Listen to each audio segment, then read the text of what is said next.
Well, good afternoon. My name is Nichole, Christina, Lydia, Yanez, Simora. So I have a lot of names, all representing my family. So middle name is my mom's name and my grandmother's name, as well as my husband's name. So I'm very excited to be here and to talk to you all about my road to becoming a physician and growing up, particularly in the Little Village areas. A lot of your school is based here in Pilsen, so hope to identify with a lot of you. During my short talk, I want to share with you some personal and private stories that I've gone through, just because I really want to instill in you all confidence to kind of get over hurdles that will come in your life if you choose to pursue a challenging profession such as medicine, and that I want you to be confident regardless of financial or other backgrounds that you might have.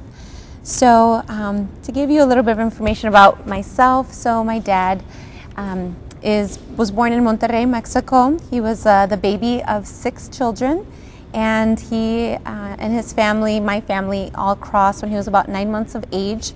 They crossed the river, came from Mexico illegally. He was eventually naturalized at about 17 years of age. And he's just one of those real, life of the party, very hardworking men. I work with a lot of hardworking people in my profession as a physician, but I haven't really met someone that's as hardworking as my dad.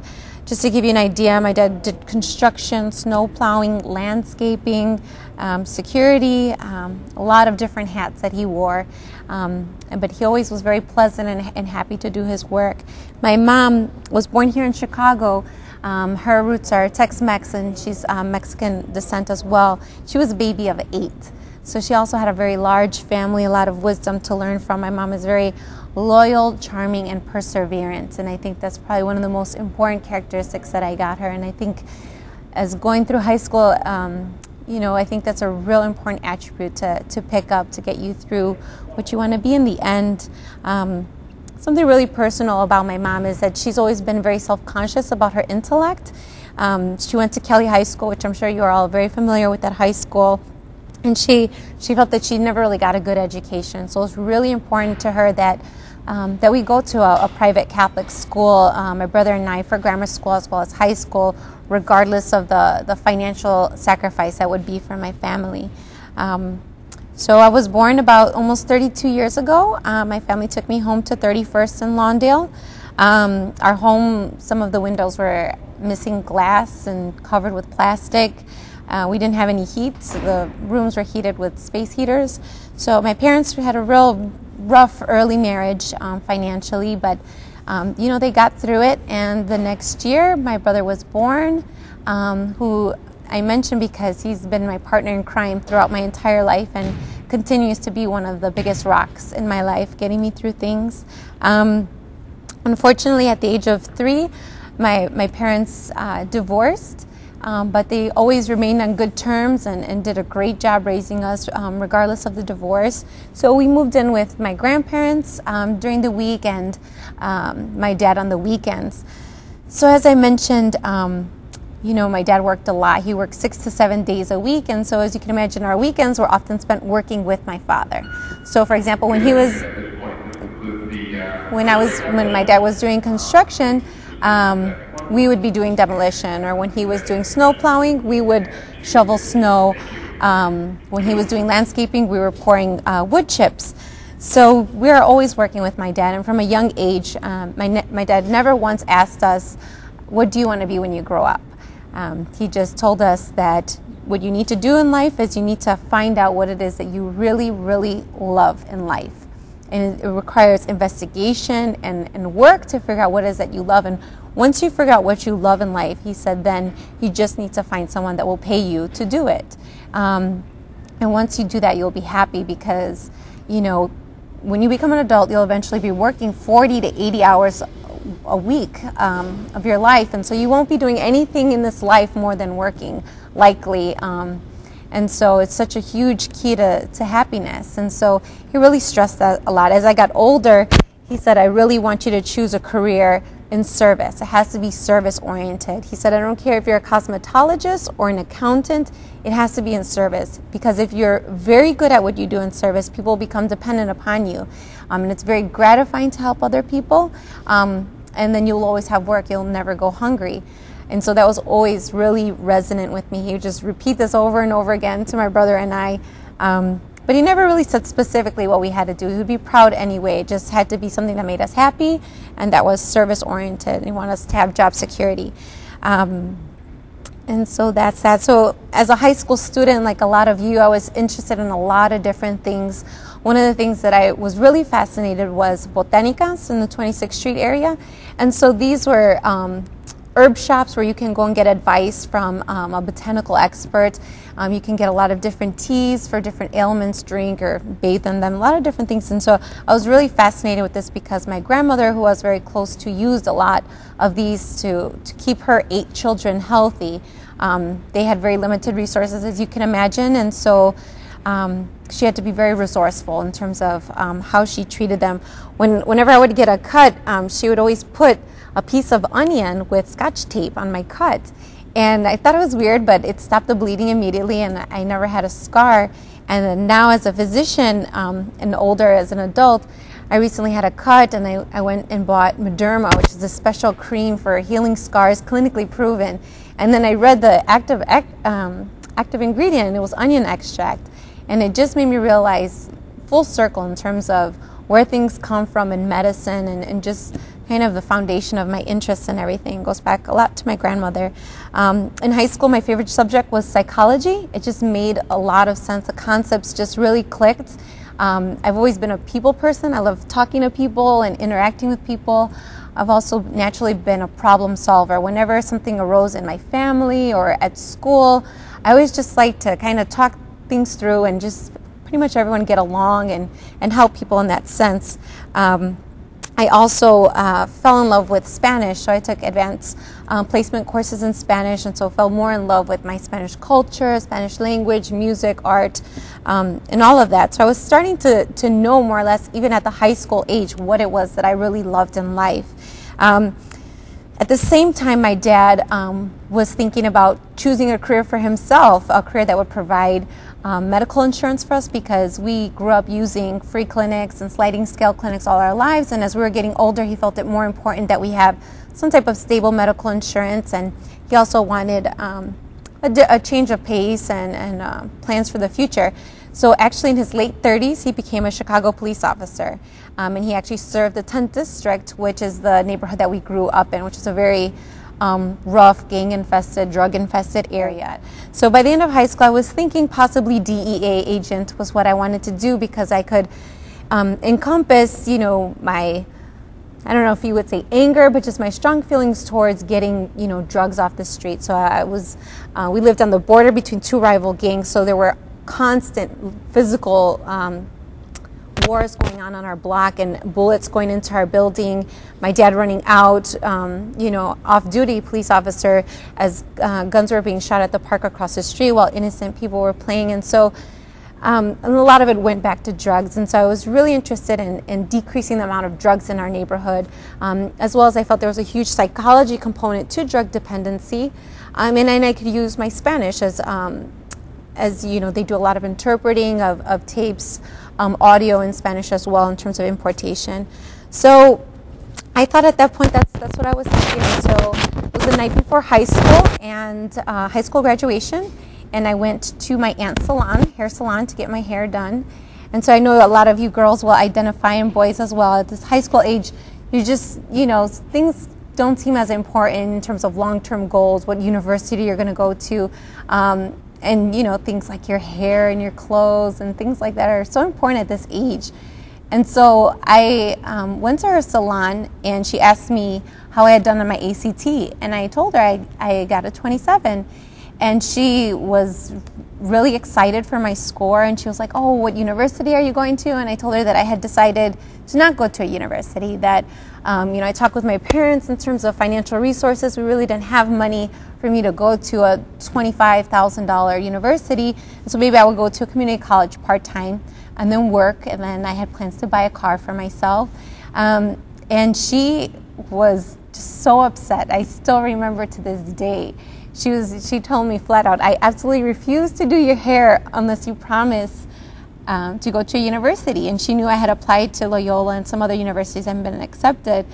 And it was just such a life-changing moment, because she said, you know, if you do what you have planned, you'll have wasted all that so many people have invested in you, all the scholarships that you've received in high school, all the sacrifices your parents have made to get you this great education will be wasted, because you'll end up falling in love and getting pregnant and not finishing your career. And so she was very blunt and very honest with me, and it was a wake-up call, and I promised her I would go to a university. And I went to the financial aid office, and I worked things out, and I had to take out some loans, and I got some scholarships, but it all worked out. And when I started Loyola, my whole world opened. My life had been limited to pretty much 3 streets, so 18th Street, 26th Street, and Lakeshore Drive. I didn't really get out past those areas, and so going to Loyola, I was exposed to so many different types of cultures, career options, just so many beautiful people, and Loyola tended to draw a lot of people that were interested in serving others. A lot of my friends were going to become psychologists and social workers and doctors, and so it all just kind of helped facilitate choosing a career path in service. And so I started college, and then I was a psychology major, had to take biology as part of my degree, and I ended up doing very poorly. I ended up getting a D in biology. Coming from a high school where I got straight A's and my GPA was above the upper limit, that was a huge awakening call. And so instead of, you know, getting frustrated or, you know, getting in denial in terms of it, I actually really enjoyed that course, and so I retook it. As challenging as it was, and I ended up doing very well the second time around, and ended up falling in love with it so much that I switched my major from psychology to biology. And so then I now became in this circle of a lot of people who are interested in different fields that entail that degree. And so I started my love for medicine, started developing a little bit more and maturing. And so at that time, I took a job as a Spanish medical interpreter, and that's interpreting for physicians that don't speak Spanish. So I got to interact tremendously with physicians and get advice and really kind of guide me in terms of the level of commitment that being a physician entails. It was often compared to joining the clergy. So, you know, I understand it's not as absolute as that, but there are certain vows that unspoken vows that you take. You know, for myself, I mean, you put off having an income for a very long time, you put off starting a family for a long time, and you put off certain family events and vacations and things to sacrifice for this career. And so they really made that really clear to me. And so I appreciated that. And so that brought me to seeking out a mentor. I helped found an organization that was for other minority students that were interested in the healthcare field at my undergrad. And in doing so, I would contact certain deans from medical schools and email them, invite them to talk to us and guide us. And I once emailed the dean of student affairs at Loyola School of Medicine, the medical school associated with my undergrad. And I still remember, for some reason, I included my cell phone in the email, and he actually called me within 5 minutes. And that just really struck me, because he reached out to me, and since then he has been my mentor for several years now. I still talk to him this day. He even passes mentors to me, as he has helped me get to where I am. He now has me helping others get there as well. And so he's been a tremendous blessing. I ended up also doing a 2-year post-bac, so that was a 2-year study period between college and medical school. And it was, unfortunately, I had to leave my family and go to Southern Illinois. And so that was my first experience with racism, first time being alone. But it really allowed me to focus on studying, because, you know, when you choose something, a career path that's as challenging as being a physician and the other, you know, career paths that are really challenging, you have to sometimes really separate yourself from the fun of life and really, you know, make a commitment to sacrifice. So that showed me how much this meant to me. So I came back and I started medical school. I started the marathon of medical school, because medical school includes a lot of studying and testing and studying and testing. And it was really amazing starting to work with patients and getting, you know, that clinical field, for things. It was quite enjoyable. I just want to share something that very private, but I really want to share it with you, because it was the most challenging time in my life. and I got through it, but I want to share it too, because you will hit times where you fail and you feel like a failure and you just want to hide from it and sweep it under the rug. But you have to just confront it and get over it and get past it. And it's not the end of the world, and everyone goes through it. So towards the end of medical school, there's an exam that you need to take that's very important in order to finish and move on to the next phase. And I really struggled with it. At the same time, I had gotten married and I was having a baby, and so I did poorly on that exam. I failed the exam.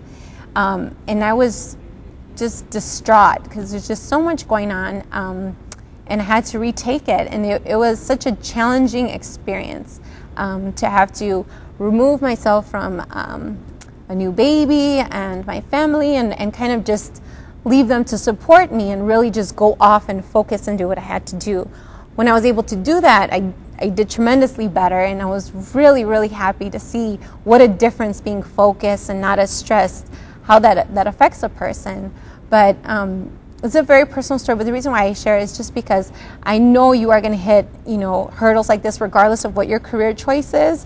I just want you to remember me telling you that, I'm now a doctor and I now treat my patients, and if I told them about this test, they wouldn't care, because of the standard of care that I provide for them. So I just want you to remember that whatever you do, you have to get past those obstacles. You have to seek out the people that are going to help you, and never, ever give up.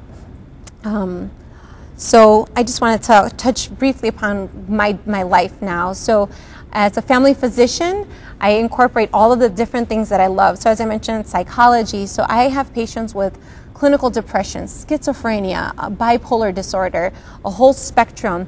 And sometimes even just getting through domestic violence with patients, it's really gratifying to be able to be there for them, as well as delivering babies and in the future doing C-sections, and even things like diabetes and obesity. It's just something that affects my entire family. And I see that, with this degree, it's enriched my entire family and their friends, and hopefully it inspires people to realize that education is such a crucial component of our life, and choosing a career, it's something that's so important. It starts at high school. It starts at your age, and so we just really need to support all the high school students and really kind of be there in this formative period for them.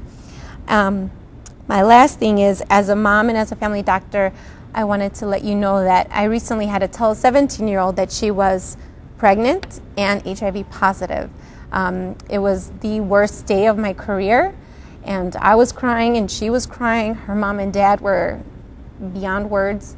It was a really hard day. And so I just want to ask that all of you don't get HIV and do not have a baby before you are 25.